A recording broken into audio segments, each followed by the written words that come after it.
Coming up on One Detroit. Protests, demonstrations in Michigan and across the country. There is pain and frustration over police brutality and racial injustice. Reverend Wendell Anthony on the message, Lieutenant Governor Garland Gilchrist on making change, and Charity Dean on what we can all do. Plus, the governor lifts the stay-at-home order, businesses, restaurants to open next week. Free Press food writer Mark Kurlanchik on the future of eating out.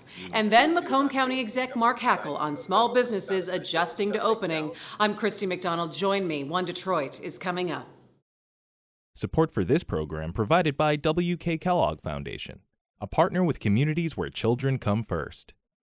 The Cynthia and Edsel Ford Fund for Journalism at Detroit Public TV. From Delta Faucets to Behr Paint, MASCO Corporation is proud to deliver products that enhance the way consumers all over the world experience and enjoy their living spaces. MASCO, serving Michigan communities since 1929. The DTE Foundation is a proud sponsor of Detroit Public TV, among the state's largest foundations committed to Michigan-focused giving. We support organizations that are doing exceptional work in our state. Visit dtefoundation.com to learn more. Business Leaders for Michigan, dedicated to making Michigan a top 10 state for jobs, personal income, and a healthy economy. NISSAN Foundation, and viewers like you.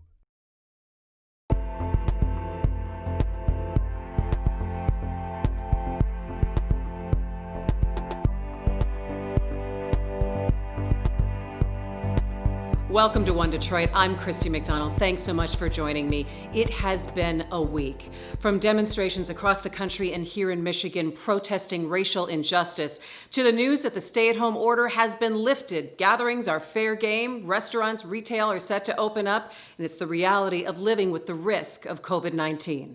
Coming up, the Reverend Wendell Anthony talks with Stephen Henderson about why these protests, demonstrations, and marches are different than the ones we've seen before. Also, how to understand what we're seeing and feeling, what we can do, what we can say, how to listen. From Charity Dean, she's the Director of Civil Rights, Inclusion, and Opportunity for the City of Detroit. And then I talk with Lieutenant Governor Garland Gilchrist on what true policy changes can be made to combat systemic racism. Also on the show, the state is opening up as of Monday, June 8th. We'll take a look at how counties are helping small businesses prepare. Nolan Finley talks with Macomb County Exec Mark Hackle. Plus, the restaurant scene is going to be drastically different. I catch up with Detroit Free Press food writer Mark Kurlanchik. But we're starting off with Stephen Henderson's conversation with the Reverend Wendell Anthony, the president of the Detroit branch of the NAACP, on American Black Journal. Today, our nation stands at a crossroad. Reverend Wendell Anthony of the Detroit NAACP was part of an important announcement this week as some major corporations took a stand against mistreatment of African Americans. I talked to him about that and what he sees coming out of the protests over the police killing of George Floyd. What we're seeing right now is massive numbers of African Americans in the streets because they've had enough of systemic racism and other inequality.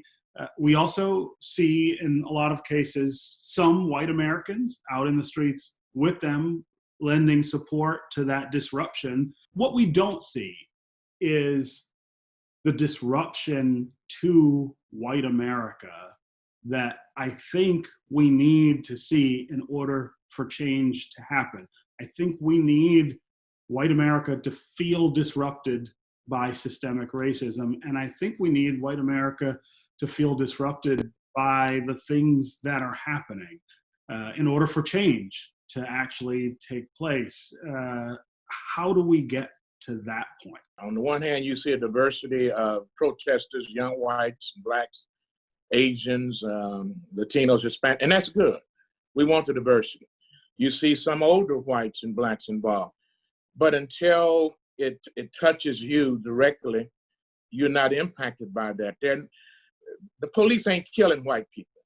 They're killing black people. And it hits us right here between the eyes and right here in the heart.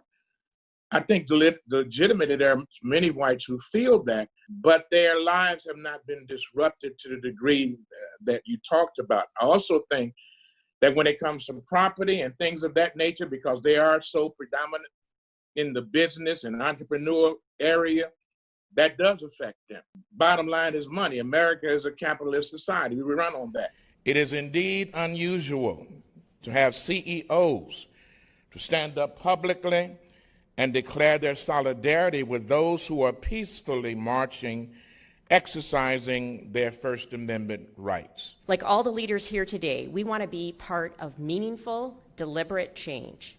We'll not allow ourselves the passivity of urging others to act. We will act. I think it's a historic moment. The fact that we were able to bring these CEOs today in the city of Detroit. I mean, these were our 9 CEOs who represent the top firms in the state and in many cases around the country. General Motors, Ford, Chrysler, Blue Cross Blue Shield, Rock Mortgage, Quicken Loans, TCF Bank. I mean, that's unusual. And they had statements that spoke to the pain of Black America. Our community can't thrive if all members can't participate in its progress, and if some are excluded and targeted because of the color of their skin. For far too long, there have been men and women of power who deny the truth of racism. Not today and not anymore. It begins in Detroit, but it's going to spread around the country. So you see the opportunity then for systemic change. And that's the thing I feel like always gets lost in this, that this is a system of inequality that is 400 some years old in this country, has so many different dimensions. And that's what never gets changed. I mean, I see the opportunity for it to occur. Let me ask you, Stephen, when was the last time you heard the CEO of General Motors and Ford and Chrysler say, we don't support racism, we want an investigation, and that we want to fight against systemic racism and sexism and white supremacy? When the last time you heard that? No. You ain't heard. I have not heard. And so for them to say that and articulate, and you and I both know that there are people in their company who don't agree with that, who don't like what Mary Barra said, who don't like what Bill Ford said. What I really wanted by what we did today, I wanted white folk to talk to white folk. When Dan Gilbert and those people call Washington, when they talk to legislators and the president and senators and them people, they listen. As we've all watched this past week, demonstrations against police brutality around the country and here in Michigan, from Detroit to Lansing to Grand Rapids. Many of us have joined in support our friends in the Black community, but sometimes it is hard to know exactly the right thing to say or the best way to support this movement. Charity Dean is the Director of Civil Rights, Inclusion, and Opportunity for the City of Detroit. She put a powerful message on Facebook addressing just that. Will Glover spoke with her. So many people have said, how can I help during this time? This did not happen overnight, and it's not going to go away overnight. We are committed in our department to this fight for the long haul. And so today I have a message about what you can do to act today. 3 ways that you can act. A-C-T.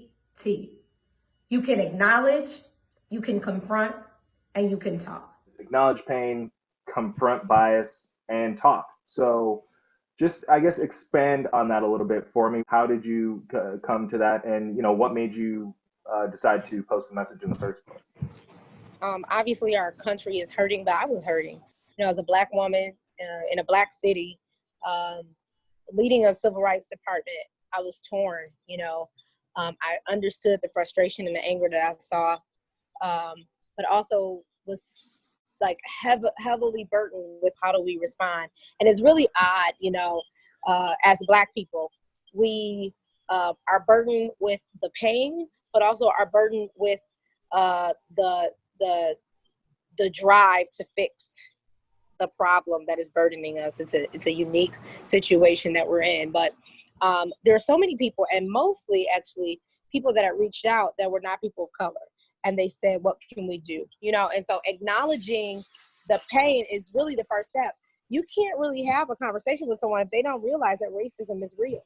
And then confronting bias is another huge one. We all have bias. I have biases, right? They're based on how we were raised, but then you have to look internally and say, what about me? Confront your own bias, and then being open to have a conversation about it. So talking to people. I think that's one of the ways that we can affect change. How are you feeling? What's been on your mind? The terrific, huge, monumental burden that rest upon Black people to tear down a structure that we didn't build, that wasn't built for us, that was built on our backs. I think that's been on my mind. And it doesn't mean we're not going to fight, right? Doesn't mean that I'm tired and I'm not going to continue to push against the structure. But everything that I've said to white allies that have reached out is you've got to get angry and you've got to get frustrated and you've got to use your privilege to knock this shit down. Otherwise, it won't happen. And so that is on my mind. And I am praying for the family of George Floyd, Breonna Taylor, Ahmaud Arbery. I'm still praying for Trayvon Martin's family. I'm still praying for Tamir. I'm still praying because the pain doesn't go away. And when you don't see justice and when you see the same thing happening over and over again, I'm sure it just makes that pain even worse. I'm praying for my people, but I'm praying that this time something happens. I got a chance to talk to Lieutenant Governor Garland Gilchrist this week about policy changes he says can make a difference in systemic inequality. How would you describe what we're seeing here in the country and in Michigan in this past week and a half? What we're seeing is this collective, this exhausted primordial scream from communities across the country, particularly Black communities across this country, who are just yearning for justice, yearning for access to opportunity, and just constantly dismayed when we see another life taken unnecessarily, unjustifiably, and in a way that was completely preventable, but that is unfortunately the culmination, or just yet another culminating point of the years of prejudice and structural racism that has led to the dismissive treatment of Black people and Black bodies. They need to shout louder so their voices can be heard. And I think those demonstrations, frankly, are warranted. You've been very active on social media and Twitter and Facebook and speaking directly, saying, I hear you, I see you. You've also been at some of the protests. What are people telling you? When I was on the west side of Detroit, so what I saw was a group of young people who were ready for change and who were hungry, who were ready to be engaged. And so my message to them was that we cannot leave any decision-making opportunity on the table. So that means being involved in protest and demonstration, but also being involved in neighborhood work, being involved in legislative work, being counted in the census, voting in every election all the way up and down the ballot. That's what we need. And then we need to be involved in the accountability mechanism for public officials going forward, whether it's more civilian oversight, different use of force protocols, more training when it comes to de-escalation or implicit bias, or recruitment of more diverse officers that look like the community, or more investment in community policing. Now you have the Racial Disparities Task Force coming out of the COVID-19 crisis. How do you plan to shape that into policy that we can address the inequities here? Yeah, unfortunately, this has been a conversation for my entire life. I got pulled over unjustifiably for going 24 to 25 when I was on my way to high school in Farmington, for example, just because of what I looked like. So, I understand that this is a problem that has existed, and it rhymes with the issues that we're seeing with the coronavirus when it comes to Black people being disproportionately impacted. And so, what I'm trying to do in this position with the support of Governor Gretchen Whitmer is working to make sure that we can have policies that are actually responsive, that we can make sure that the equitable investments in education and healthcare infrastructure are being made and directed, so that we can make sure that we can respond specifically and say, you know what, testing accessibility is the front door to treatment for vulnerable populations. Having these as inputs into the decisions, I believe that's quite different than what we've seen in the leadership in Michigan. And that's reflective of the diversity of the leadership team that we have in our state. What are you telling your kids? We're letting them know that we just have to be careful. Right now, I think, teaching kids good hand hygiene is never a bad thing. But in terms of the coronavirus, when it comes to the demonstrations, we're telling them that people are outside and they're shouting because they want everybody to be treated fairly. So they ask good questions, and we show them the things on TV that aren't violent, because the violence, frankly, is not representative of actually the spirit of the demonstration that will actually lead to change. We don't show them that. We do show them what it means for people to speak out and speak up. What are the conversations that you're having now on a daily basis coming out of all the protests that we're seeing? I've been really heartened that leaders in law enforcement agencies across the state have reached out and wanting to be supportive and productive and helpful. We've seen legislators who have already had legislation in the hopper that's looking to change standards for training and for police and law enforcement agencies. And community leaders feel like we have an opportunity at this generational moment for more people to be engaged in this decision-making process. And so I think that we need to really pounce upon this opportunity. And I think that this pandemic of COVID-19, this stain of racism and oppression, we have the ability to address both of these at once in some way, and I believe that we can make progress on both. And that brings us to the next big story this week. The stay-at-home order has been lifted. Social distancing and masks are here to stay, but groups of up to 100 people can gather outdoors with distancing. Pools can open at 50% capacity, day camps, retailers with limited capacity in stores, and restaurants, but with guidelines there as well. I talked with food writer at the Detroit Free Press, Mark Kurlanchik, about what we can expect to see happen with the number of restaurants and even the type of food people may gravitate towards. I'm pretty sure we can put a nail in the coffin of communal dining. Sitting very close at a communal dining table, shared plates too, when restaurants do reopen. I've also noticed that a lot of the restaurants that have pivoted towards takeout, particularly kind of the higher end restaurants, aren't really doing their high end food. They're doing fried chicken and, maybe lobster rolls, or even a place like Pernod in Birmingham, which, was aiming for, Michelin star level food is turned itself into a trattoria doing, red sauce Italian classics, because there is this longing for comfort and comfort food.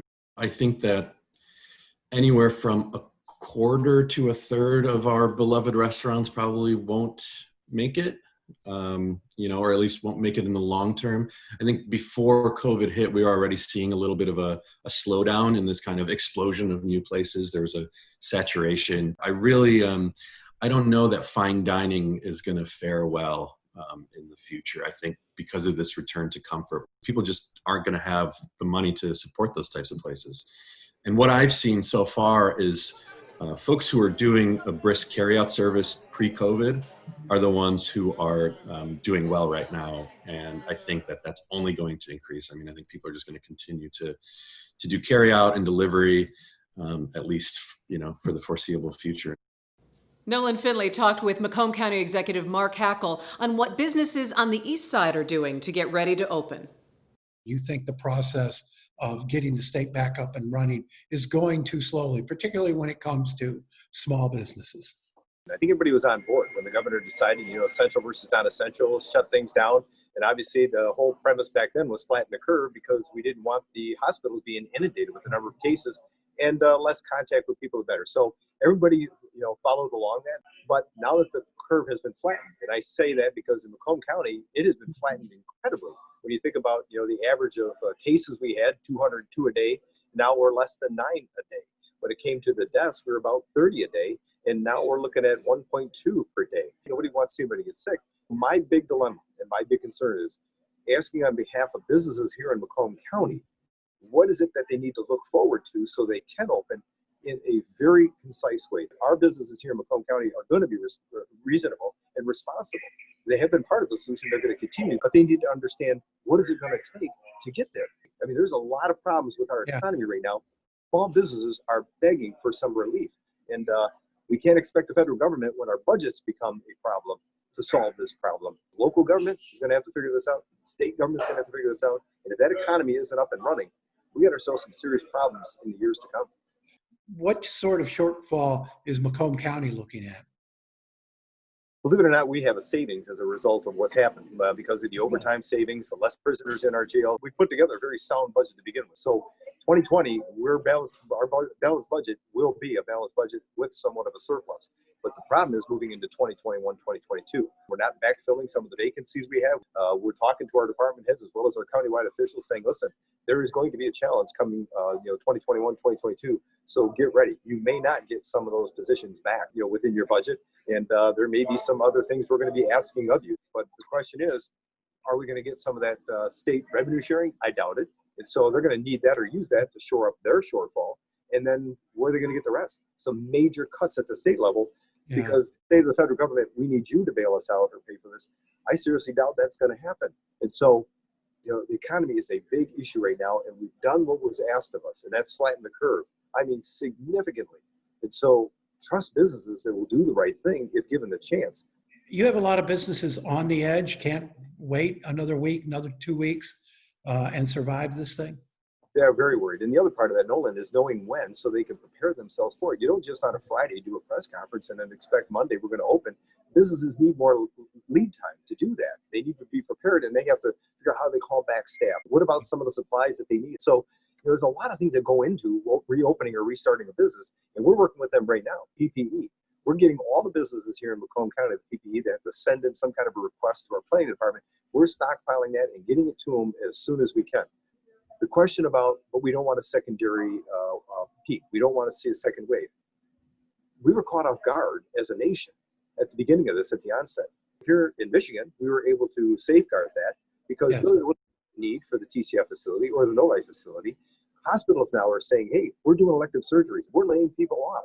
They can handle any type of resurgence. And even if a resurgence comes back because we open up more of the economy, we could still pull back again. So there's that ability to be very flexible with a secondary peaking if there is such a thing. No healthcare expert I've talked to says we're going to see it the way we saw it because we have control mechanisms in place. And that is going to do it for One Detroit. Thanks so much for joining us. For our extended interviews and our daily coverage, just head to our website at onedetroitpbs.org. All right, we're going to leave you with a performance that really meets us where we are right now. It's a choral piece called 7 Last Words of the Unarmed by Joel Thompson. It's performed by the University of Michigan Men's Glee Club, directed by Dr. Eugene Rogers back in 2015. It's using the last words of men who have been killed by police or other authority figures. This segment features the words of Eric Garner. Take care and be well.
Support for this program provided by W.K. Kellogg Foundation, a partner with communities where children come first. The Cynthia and Edsel Ford Fund for Journalism at Detroit Public TV. From Delta Faucets to Behr Paint, MASCO Corporation is proud to deliver products that enhance the way consumers all over the world experience and enjoy their living spaces. MASCO, serving Michigan communities since 1929. The DTE Foundation is a proud sponsor of Detroit Public TV, among the state's largest foundations committed to Michigan-focused giving. We support organizations that are doing exceptional work in our state. Visit dtefoundation.com to learn more. Business Leaders for Michigan, dedicated to making Michigan a top 10 state for jobs, personal income, and a healthy economy. NISSAN Foundation, and viewers like you.